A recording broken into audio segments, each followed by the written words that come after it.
आप सभी लोगों का टी एन नर्सिंग क्लासेस के ऑनलाइन प्लेटफॉर्म पे मैं नरेश गढ़वाल आप सभी लोगों के लिए फिर से एक साइकेट्रिक का न्यू टॉपिक लेके आया हूँ जिसका नाम है एल्कोहल। हाँ दोस्तों, हुआ एल्कोहलिज्म। एल्कोहल से बहुत ज़्यादा क्वेश्चन आपके एग्जाम में देखे जाते हैं। हर एग्जाम में एक दो क्वेश्चन तो ज़रूर आता है। और इसमें सबसे पहले हम बात करेंगे तो एल्कोहल क्या है कि क्लियर सब्सटेंस होता है, बर्निंग इसका टेस्ट होता है। और ये ICD-11 का जो क्लासिफिकेशन है उसके अंदर F10 से F19 तक आपके psycho active substance abuse disorders आते हैं। उसके अंदर ये इंक्लूड है, F10 के अंदर ये इंक्लूड है एल्कोहल। क्लियर है? ये बेसिक सी बात हो गई कि ICD-11 के अंदर ये कौन से के अंदर आता है। F10 के अंदर ये इंक्लूड है एल्कोहल। क्लियर है? अब एल्कोहल की वजह से एल्कोहल डिफरेंट सिचुएशंस की वजह से इनटेक करता है। ठीक है, किसी के कुछ इश्यूज़ है, किसी के कुछ इश्यूज़ है। ठीक है, कुछ इन्जॉयमेंट्स के लिए पीते हैं, कुछ सैडनेस के लिए, डिप्रेशन के लिए। क्लियर?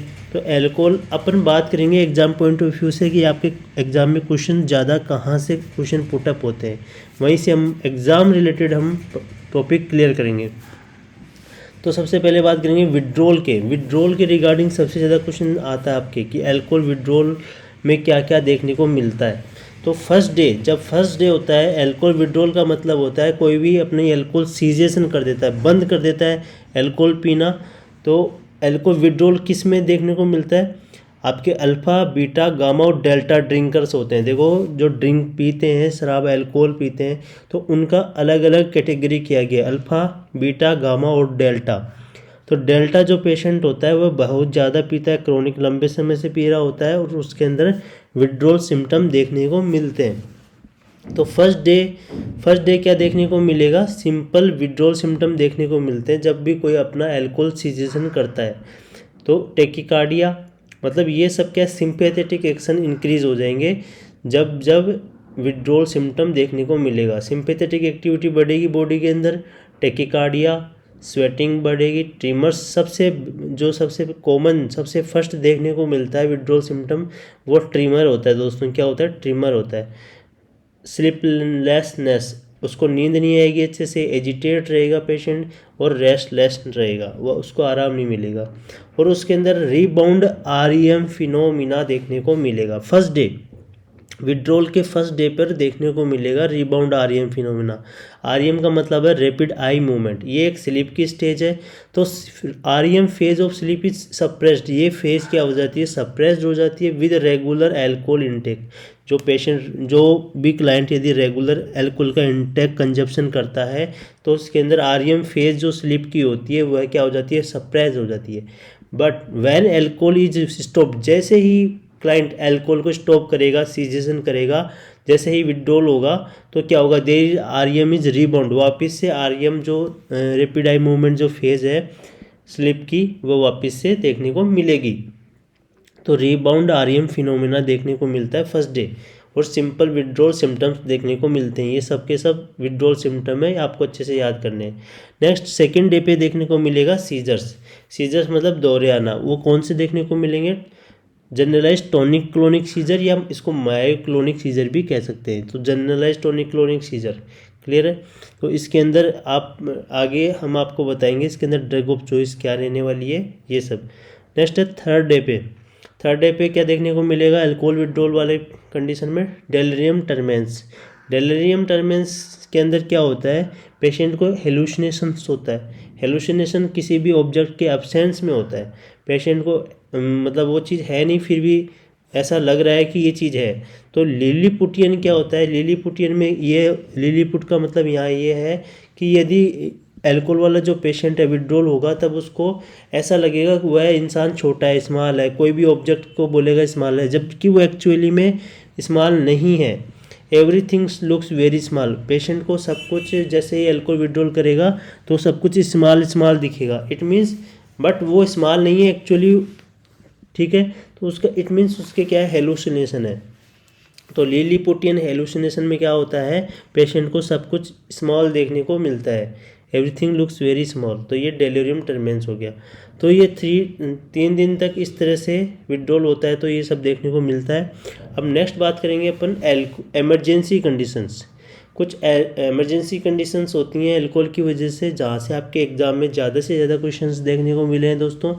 तो फर्स्ट है ऊपर डेलिरियम ट्रेमेंस, वन्य के एन्सेफेलोपैथी। वन्य के एन्सेफेलोपैथी के बारे में बात करें तो इसके अंदर 3 तरीके से सिम्टम देखने को मिलते हैं, जैसे ग्लोबल कन्फ्यूजन, ऑप्थेल्मोप्लेजिया, ए मतलब एटेक्सिया मतलब मूवमेंट नहीं होना, ऑप्थेल्मोप्लेजिया मतलब पैरालिसिस हो जाना मसल्स का, क्रेनियल नर्व्स काम नहीं करेगी 6 नंबर की, और ग्लोबल उसको कंफ्यूज रहेगा पेशेंट को। तो इसको GOA करके आप याद कर सकते हैं। नेक्स्ट बात करेंगे, इसके अंदर जब आप ट्रीटमेंट करेंगे थियामीन ये सब देंगे इसके मैनेजमेंट के लिए, वेनिक्स के लिए, तो सबसे पहले इन तीनों सिम्टम्स में से किस में इंप्रूवमेंट देखने को मिलेगा, ये क्वेश्चन भी आ सकता है आपके। तो ऑप्थेल्मोप्लेजिया, आई के जो मूवमेंट, जो निस्टैग्मस प्रॉब्लम हो चुकी है यहाँ पे, उसके अंदर सुधार देखने को मिलता है। तो यहाँ पे ऑप्थेल्मोप्लेजिया की जगह आपको ऑप्शन में निस्टैग्मस भी देखने लिखा हुआ मिल सकता है, तो वो ऑप्शन भी इसी के अंदर आएगा, सिम्टम के अंदर ही इंक्लूड है। नेक्स्ट टाइम पैथोलॉजी किस तरह क्यों होता है ये वन्य के एन्सेफेलोपैथी। हमारे ब्रेन के अंदर प्री एक्विडक्टल ग्रे मैटर एरिया होता है और मेमलरी बॉडी होती है। तो वहाँ पे क्या देखने को मिलता है दोस्तों, पटेकियल हेमरेज देखने को मिलता है, एक्यूट, इसलिए और ये कैसी कंडीशन है, एक्यूट कंडीशन है। वहाँ पे पटेकियल हेमरेजेस हो जाता है हमारे मेमलरी बॉडी और पेरी एक्विडक्टल ग्रे मैटर एरिया में, उस वजह से ये वन्य के एन्सेफेलोपैथी देखने को मिलता है, उस वजह से ये GOA गोवा देखने को मिलता है। और हमें ट्रीटमेंट में क्या यूज करना है वन्य के एन्सेफेलोपैथी में, थियामीन, जिसको हम विटामिन B1 के नाम से जानते हैं। विटामिन B1 क्या करेगा दोस्तों, यहाँ पे जो आपकी माइलिन शीत है न्यूरॉन की, उसको क्या करता है, प्रिवेंट करता है डिस्ट्रक्ट होने से, उसको बनने में हेल्प करता है। और जब जब हमारे माइलिन शीत एबनॉर्मल हो जाएगी, ब्रेक डाउन हो जाएगी, तो इस तरह से ये सब पे कंडीशन डेवलप हो जाती है। नेक्स्ट बात करेंगे सेकेंड इमरजेंसी की बात करें तो कोर्साकॉफ साइकोसिस।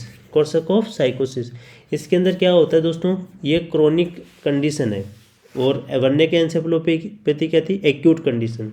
तो ये क्रोनिक कंडीशन है, इसके अंदर क्या देखने को मिलता है, कॉन्फाबुलेशन। कॉन्फाबुलेशन आपने अपने आपके प्रीवियस एग्जाम में काफ़ी बार आपने देखा होगा कि ये आता रहता है कॉन्फाबुलेशन।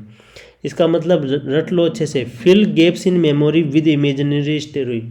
इसका मतलब ये है कि पेशेंट अल्कोहल वाले को कुछ याद नहीं रहता है, कुछ भी वो बताएगा अपनी बात, तो जब कोई चीज़ उसको याद नहीं रहेगा तो वहाँ पे अपने मन से वो ऐड कर देगा, मतलब कहानी बना देगा उसको। फिल गैप्स इन मेमोरी, अपनी जो भी मेमोरी होगी, अगर उसको उस जगह कुछ याद नहीं आएगा तो वो अपनी अपनी तरफ से कुछ ना कुछ ऐड कर देगा। तो fill gaps in memory with emergency stories, imaginary stories, imagine करके वो ऐड कर देगा। नेक्स्ट है तो फिल गैप इन मेमोरी, ये वर्ड आपको याद रखना है कॉन्फाबुलेशन के लिए। नेक्स्ट है एंटेरोग्रेड एमनीशिया। एंटेरोग्रेड एमनीशिया देखने को मिलता है कोर्साकॉफ साइकोसिस में। तो इसमें क्या होता है, not able to remember new things, जो नई जो चीज़ें हैं जो उसको बताई जाती है वो उसको याद नहीं रहती है, not able to remember new things. तो एंटेरोग्रेड एमनीशिया, कॉन्फाबुलेशन, कोर्साकॉफ साइकोसिस, वन्य के एन्सेफेलोपैथी, थियामीन, GOA, ये सब के सब इंपॉर्टेंट वर्ड है आपके लिए इस पेज से एल्कोहल के। नेक्स्ट है पैथोलॉजी क्या होता है कोर्साकॉफ साइकोसिस में। जो न्यूक्लियाई है हमारे ब्रेन के न्यूक्लियाई है, मेमिलरी और एंटीरियर थैलेमिक न्यूक्लियाई, ये क्या है, अफेक्टेड हो जाते हैं कोर्साकॉफ साइकोसिस के अंदर। नेक्स्ट बात करें साइकोसिस से, आपने एक कंडीशन पढ़ी होगी साइकोसिस और न्यूरोटिक। तो साइकोसिस कंडीशन में क्या होते हैं, एक ऐसी कंडीशन जहाँ पे साइकोटिक सिम्टम्स प्रेजेंट हो, जैसे कि हेलुसिनेशंस और डेल्यूजन। तो हेलुसिनेशंस यहाँ पे प्रेजेंट है, तो ये साइकोसिस कंडीशंस हैं दोनों। क्लियर दोस्तों। और इनसाइट जजमेंट क्या होता है, एब्सेंट होता है साइकोसिस कंडीशन में। ये क्वेश्चन भी आपके काफ़ी बार पूछा गया है कि साइकोसिस में इनसाइट का मतलब है खुद की प्रॉब्लम के बारे में उसको पता है या नहीं है। तो एल्कोहलिक हेलुसिनोसिस देखने को मिलता है। इसमें पेशेंट का सेंसोरियम क्या होता है, एकदम क्लियर होता है, उसको सेंसोरियम उसका क्लियर होता है, और ऑडिटरी हेलुसिनेशन देखने को मिलता है। इसका मतलब जब उसको किसी भी कोई भी साउंड एक्चुअली में प्रोड्यूस नहीं हो रही है सराउंडिंग इन्वायरमेंट में, फिर भी उसको लगता है कि कुछ ना कुछ सुनाई दे रहा है मुझे, तो वो होता है ऑडिटरी हेलुसिनेशन। नेक्स्ट है डेलिरियम टर्मेंस, क्या होता है, इसके अंदर अल्टर्ड हो जाता है, सेंसोरियम क्या हो जाता है, अल्टर्ड हो जाता है, और विजुअल हेलुसिनेशन देखने को मिलता है डेलिरियम के अंदर।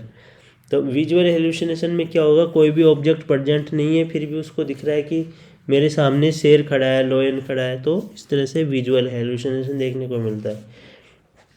तो आपको एल्कोहलिक हेलुसिनेशंस में ऑडिटरी और डेलोरियम टर्मेंस में विजुअल हेलुसिनेशन, ये मेन चीज़ है, ये आपके एग्जाम में पूछी जाती है। नेक्स्ट है मार्सिया फेविया बिग्नेमी सिंड्रोम। मार्सिया फेविया बिग्नेमी सिंड्रोम आपके क्रोनिक एल्कोहलिज्म में देखने को मिलता है दोस्तों, स्पेशली मेल्स के अंदर ये देखने को मिलता है। मेल्स के अंदर जो कॉर्पस कोलोजम है, कॉर्पस कोलोजम आपके जो ब्रेन के दो हेमिस्फीयर है उनको क्या करता है, डिवाइड करता है। तो वहाँ पे क्या हो जाता है, डीमाइलिनेशन हो जाता है। क्या होता है तो दोस्तों, डीमाइलिनेशन हो जाता है कॉर्पस कोलोजम के अंदर। तो यहाँ पे सैंडविच साइन देखने को मिलेगा। जब आप एमआरआई कराएंगे ब्रेन की तो शो करेगा नॉर्मल डोर्सल और वेंट्रल एरिया। तो पेशेंट का ये कॉर्पस कोलोजम है, ये कॉर्पस कोलोजम क्या करता है, डिवाइड करता है आपके ब्रेन के हेमिस्फीयर को। तो वहाँ पे डीमाइलिनेशन हो जाता है, क्योंकि थियामिन पेशेंट अच्छे से न्यूट्रिशन लेता नहीं है, उसके एब्जॉर्प्शन होता नहीं है थियामिन का, विटामिन बी का। इस वजह से कॉर्पस कोलोजम के यहाँ पे डोर्सल और वेंट्रल तो क्या नॉर्मल रहता है, जबकि मिडल, यहाँ लिखा हुआ है मैंने मिडल एरिया क्या हो जाता है, डीमाइलिनेट हो जाता है। इस वजह से ये 3 लेयर्ड स्ट्रक्चर दिखती है। तो आपको पता है, आप सैंडविच जब खाते हैं तो देखा होगा ब्रेड ऊपर नीचे भी ब्रेड, बीच में क्या होता है, मसाला होता है। तो ऐसे ही डीमाइलिनेशन क्या है, मिडल में देखने को मिलता है। ठीक है, अब बात करेंगे, ये हो गया आपका मार्सिया फेविया बिग्नेमी सिंड्रोम। ये क्रोनिक एल्कोहलिज्म में मेल्स के अंदर डीमाइलिनेशन हो जाता है कॉर्पस कैलोजम का। क्लियर है, इसके अंदर सैंडविच साइन देखने को मिलता है। नेक्स्ट बात करेंगे, कुछ बायोकेमिकल्स और लैब मार्कर्स हैं जो कि क्रोनिक एल्कोहलिज्म में देखने को मिलते हैं। तो सबसे मेन कार्पसल्स वॉल्यूम देखने कम क्या होगा, डिक्रीज होता जाता है इस पेशेंट में एल्कोहल लेने से। यूरिक एसिड लेवल देखो, यूरिक एसिड, ये लीवर की जो कंडीशन है वो हमेशा इंक्रीज मिलेगी आपको। Uric acid level, SGOT, SGPT, GGT, gamma glutamyl transferase, ये क्या होता है, ये जब भी पेशेंट इनटेक करता है एल्कोहल एक्सेसिव रेसेंट में, तो उसकी यदि आपको चेक करना है रेसेंट में ये कितने अमाउंट में इसने अल्कोहल ये सब इंटेक किया है, तो उसके लिए हम जांच करेंगे GGT, गामा ग्लूटामिल ट्रांसफेरेज, ये एंजाइम एक प्रकार का, इसको चेक करेंगे। नेक्स्ट है कार्बोहाइड्रेट डेफिशिएंट ट्रांसफेरिन, ये एक प्रकार की प्रोटीन है, हम इसको भी चेक करेंगे। ये मोस्ट स्पेसिफिक मार्कर है किसके लिए, एल्कोहलिज्म के लिए, कार्बोहाइड्रेट डेफिशिएंट ट्रांसफेरिन, CDT इसको शॉर्ट फॉर्म में बोला जाता है। तो uric acid, SGOT, SGPT, GGT ये सब इंक्रीज देखने को मिलता है, MCV डिक्रीज। नेक्स्ट बात करेंगे केज कुशनरी। केज कुशनरी क्या होता है, ये बहुत इंपॉर्टेंट है। जो अल्कोहल कंजप्शन करता है उससे जो साइकेट्रिस्ट है वो ये सब क्वेश्चन पूछता है, ताकि ये पता लगा सके ये कितना अल्कोहल करता है या नहीं करता है। तो कड्डा, इसमें C मीन्स क्या है, ये एक निमोनिक नहीं है दोस्तों, ये इस तरह से ही पैटर्न बनाया गया है, इसी तरह से पेशेंट से पूछा जाता है। और इसके अंदर मैक्सिमम स्कोर 4 होता है, क्योंकि इसके अंदर 4 ही ये पॉइंट हैं, और मिनिमम 0 स्कोर होता है। ठीक है, तो कट डाउन, C मतलब कट डाउन मतलब आप पेशेंट से पूछेंगे have you tried to cut down alcohol and failed. A means annoyed मतलब आप पेशेंट से बोलेंगे हैव यू और others around you got annoyed because of your alcohol behaviour, क्या एल्कोहल बिहेवियर की वजह से आप और आपके साथ वाले आप खुद को अनॉइड करते हैं। Guilty, have you been feeling guilty because of alcohol use, क्या आप एल्कोहल यूज़ करते हैं तो आपको गिल्टी फील होता है। आप इस तरह से क्वेश्चन करना है आपको पेशेंट से। आई ओपनर, क्या आप जब मॉर्निंग में सुबह उठते क्या आप एल्कोहल से अपनी आईज़ को ओपन कर मतलब स्टार्ट करते हैं, अपना दिन का स्टार्ट करते हैं, सबसे पहले उसी के बारे में सोचते हैं। ठीक है, आपको बेटर फील करने के लिए मॉर्निंग में अल्कोहल चाहिए, ये सब आपको क्वेश्चन पूछना है। यदि इनमें से दो या दो से ज़्यादा, 2 मोर देन 2 यदि वो बोल देता है, यस बोल देता है, इन सबके क्वेश्चंस का आंसर यस दे देता है, तो इट मीन्स उसके अंदर अल्कोहल प्रेजेंट है, मतलब वो अल्कोहलिज्म करता है। ठीक है, नेक्स्ट बात करेंगे, ये केज क्वेश्चनरी बहुत इंपॉर्टेंट है। ये पहला क्वेश्चन तो यही बन जाता है आपके कि केज किस लिए आता है, अल्कोहलिज्म के लिए।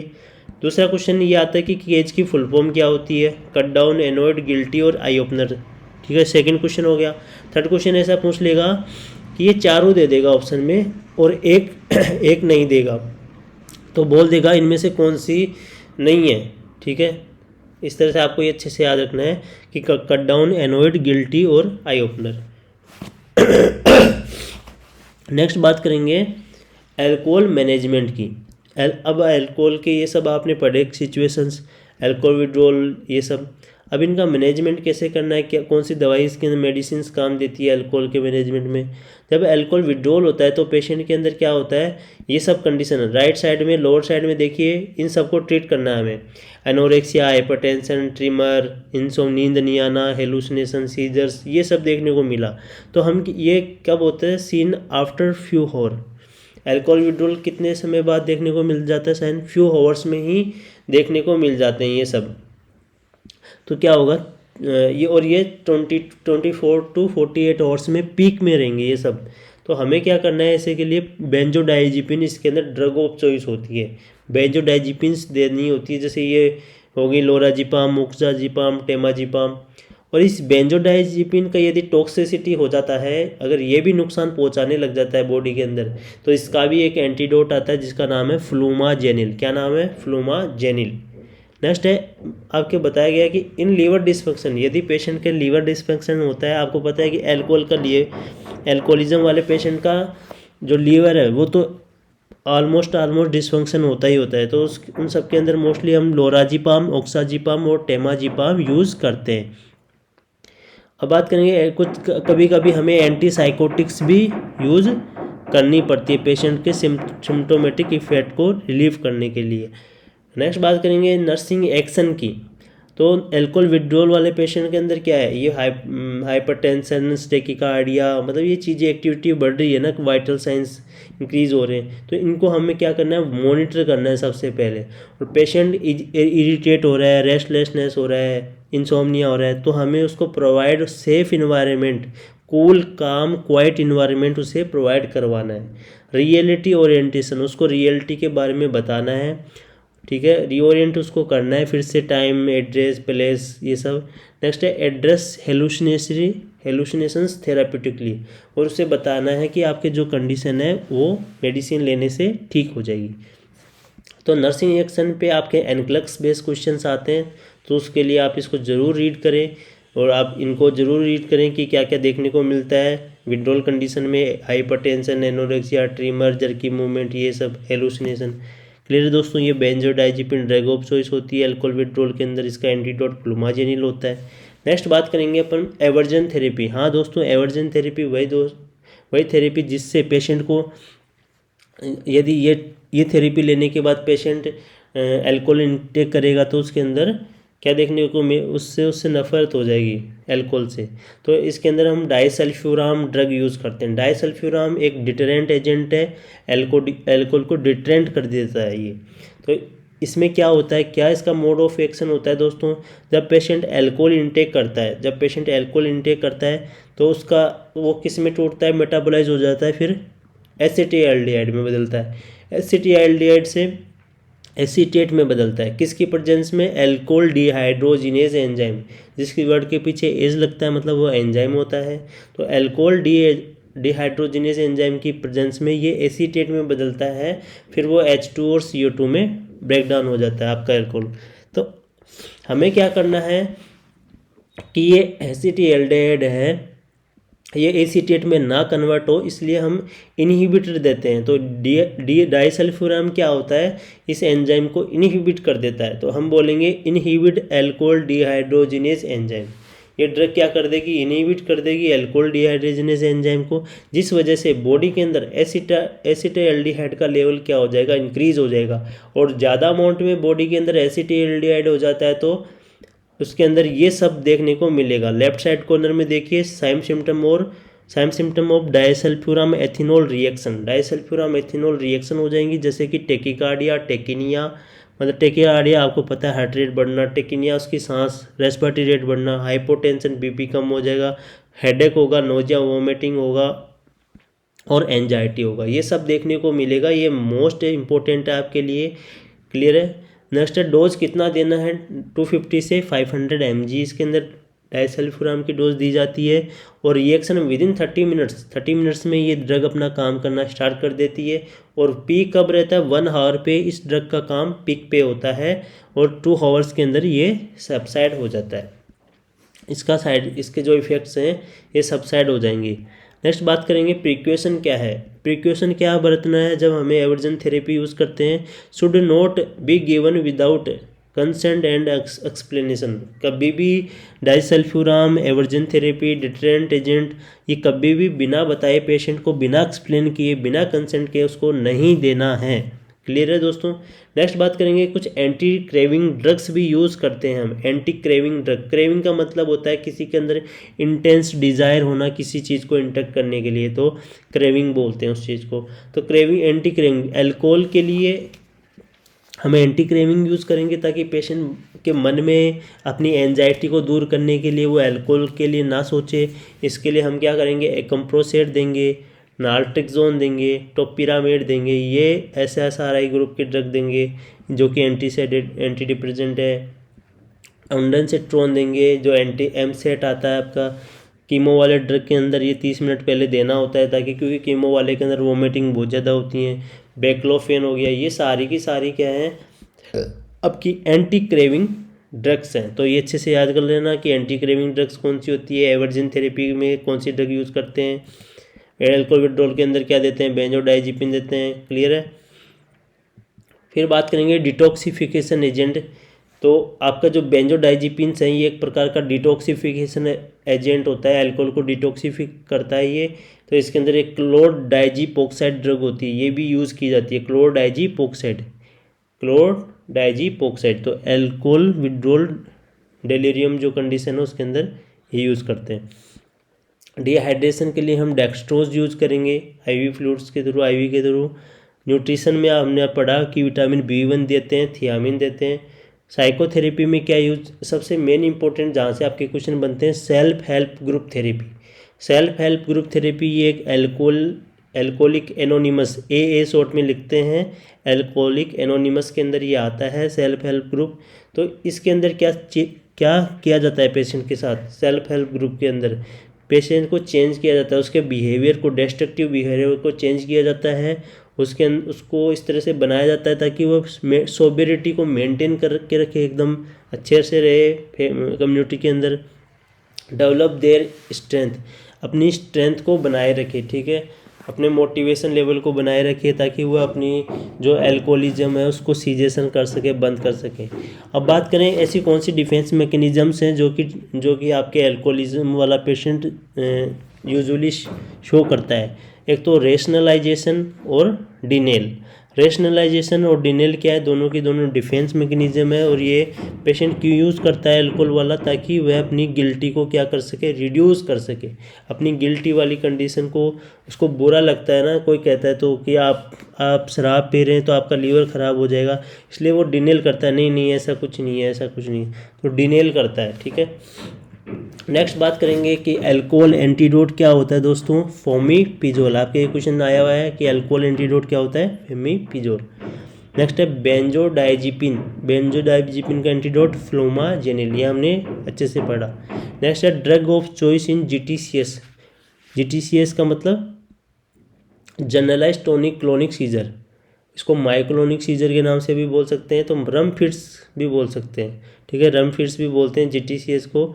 तो सोडियम वेलप्रोइट एंड इथोक्सीमाइड क्या है, ड्रग ऑफ चॉइस है जनरलाइज्ड टॉनिक क्लोनिक सीजर के अंदर।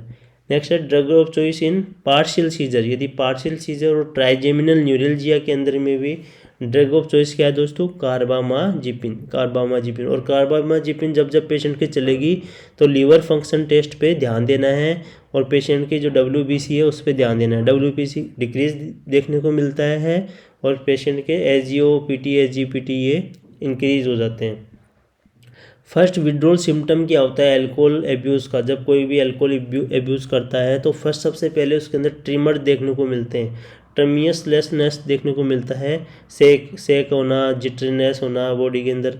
तो ये develop 6 to 8 hour after alcohol cessation, alcohol बंद करने के 6 से 8 घंटे के अंदर ही ये अल्कोहल विड्रॉल देखने को मिल जाते हैं। ट्रिमर सबसे पहले बेस्ट ट्रिमर आंसर रहेगा आपका। नेक्स्ट है एल्कोहल्स के रिगार्डिंग कुछ क्वेश्चंस हैं। सबसे पहला क्वेश्चन आपके सामने स्क्रीन पे दोस्तों, एल्कोहल जब विड्रॉल होता है symptoms are follows except. Question ये कहना चाह रहा है, ये SIC में आया हुआ है कि कौन सा सिम्टम नहीं है एल्कोहल विड्रॉल का। देखो आपने ट्रिमर भी पढ़ा, हेलुसिनेशन भी, एंजाइटी भी, तो राइट आंसर क्या होगा? Right answer is A. Next है a recovering alcohol joins alcoholic anonymous to help maintain sobriety. एक एल्कोहलिक पेशेंट है जो उसने क्या किया है, एल्कोहलिक एनोनिमस ज्वाइन किया है, ठीक है, ताकि तो विच what type of group is alcoholic anonymous. ये पूछ रहा है कि एल्कोहलिक एनोनिमस किस टाइप का ग्रुप है। सिंपल सा क्वेश्चन है। तो आपने क्या पढ़ा है, self help group. Self help group क्या है दोस्तों? एल्कोहलिक एनोनिमस ग्रुप है। तो इस तरह से आपके क्वेश्चन आता है। देखो टॉपिक पढ़ने के बाद क्वेश्चंस का फॉर्मेट देखने से ये रियलाइज होता है हाँ भाई क्वेश्चन किस तरह से आएगा। नेक्स्ट है what should a nurse conclude that a client is doing when making up stories to fill in blank space of memory. मैंने बताया था कि मेमोरी को फिल करने के लिए वह स्टोरीज बनाता है, इमेजिनरी स्टोरी बनाता है। तो क्या हम उसको डेल्यूजन बोलेंगे, क्या हम उसको हेलुसिनेशन बोलेंगे, ऑटिज्म या कॉन्फाबुलेशन? तो आपका राइट आंसर क्या होगा? कॉन्फाबुलेशन। नेक्स्ट है एल्कोहल से वर्निक्स एन्सेफेलोपैथी के कौन कौन से फीचर्स होते हैं दोस्तों? GOA आपको बताया था। जी मतलब ग्लोबल कन्फ्यूजन, तो कन्फ्यूजन भी आ गया, एटेक्सिया भी आ गया। ये GO मतलब ऑप्थेल्मोप्लेजिया होता है, उसी को कहते हैं निस्टिग्मस, तो वो भी आ गया। बचा क्या? एफेजिया। तो राइट आंसर इज एफेजिया, ये जिपमर में आया हुआ है। नेक्स्ट है वर्निक के कोर्साकॉफ सिंड्रोम किस में देखने को मिलता है? क्रोनिक वाले के अंदर। और वो किसकी डेफिशिएंसी होता है? ये राजस्थान CHO या फिर और काफ़ी एग्जाम में भी पूछा हुआ है। तो किसकी कमी से होता है वर्निक के कोर्साकॉफ? तो वर्निक के कोर्साकॉफ में मैनेजमेंट में हमने क्या यूज़ किया था दोस्तों? विटामिन B1 थियामिन, क्योंकि ये हमारे बॉडी के जो न्यूरॉन्स हैं उनकी माइलिन सिंथ को बनाए रखता है। अगर वह डिस्ट्रैक्ट हो जाएगी तो बॉडी के अंदर न्यूरोपैथी कंडीशन हो जाएगी। क्लियर है? तो नेक्स्ट क्वेश्चन है आपके सामने, the nurse is monitoring a hospitalize client को मॉनिटर कर रही है और वह एल्कोहल का एब्यूज़ करता है। Which finding should alert the nurse to potential for alcohol withdrawal. Alcohol withdrawal के सिम्टम आपको पूछ रहा है कौन कौन से होते हैं। तो इसमें सिंपैथेटिक एक्टिविटी बढ़ती है तो क्या होगा? देखो हाइपोटेंशन होता नहीं है, नीचे भी हाइपोटेंशन दिया हुआ है, ये भी नहीं होगा। स्ट्यूबर भी में क्या डिक्रीज हो रही है एक्टिविटी, ये भी नहीं होगा। तो हाइपरटेंशन, जब एल्कोहल विड्रॉल डेलिरियम कंडीशन होती है तो हाइपरटेंशन मतलब सिंपैथेटिक एक्टिविटी बढ़ेगी, हेलुसिनेशन होगा पेशेंट के अंदर, और लेवल ऑफ कॉन्शियसनेस के अंदर क्या होगा? चेंजेस देखने को मिलेंगे। लेवल ऑफ कॉन्शियसनेस के लिए कौन सा स्कोर चेक करते हैं? GCS score. एक क्लाइंट हुई इज एक्सपीरियंसिंग एल्कोहल विड्रॉल, एक पेशेंट है उसके अंदर एल्कोहल विड्रॉल के सिम्टम देखने को मिल रहे हैं, जैसे कि ट्रिमर होना जो सबसे पहले देखने को मिलता है 6 से 8 घंटे के अंदर, डायफोरेसिस होना, हाइपर एक्टिविटी होना, BP बढ़ना, ये सब देखने को मिल रहा है। इट मीन्स सबका सब क्या है? एल्कोहल विड्रॉल देखने को मिल रहा है। तो इसके कौन सी ड्रग देंगे हम पेशेंट को? तो हमने बात की थी, हम उसको बेंजोडाइजिपिन देते हैं। तो बेंजोडाइजिपिन के अंदर कौन सी ड्रग आती है इसमें से? ऑप्शन कमेंट कर दीजिए आपको जो भी आंसर लगता है। Thank you so much everyone. अपने चैनल को लाइक शेयर सब्सक्राइब करना ना भूलें और अपना बेल आइकन है उसको प्रेस कर दीजिए ताकि आपको नोटिफिकेशन मिलते रहें। Thank you so much.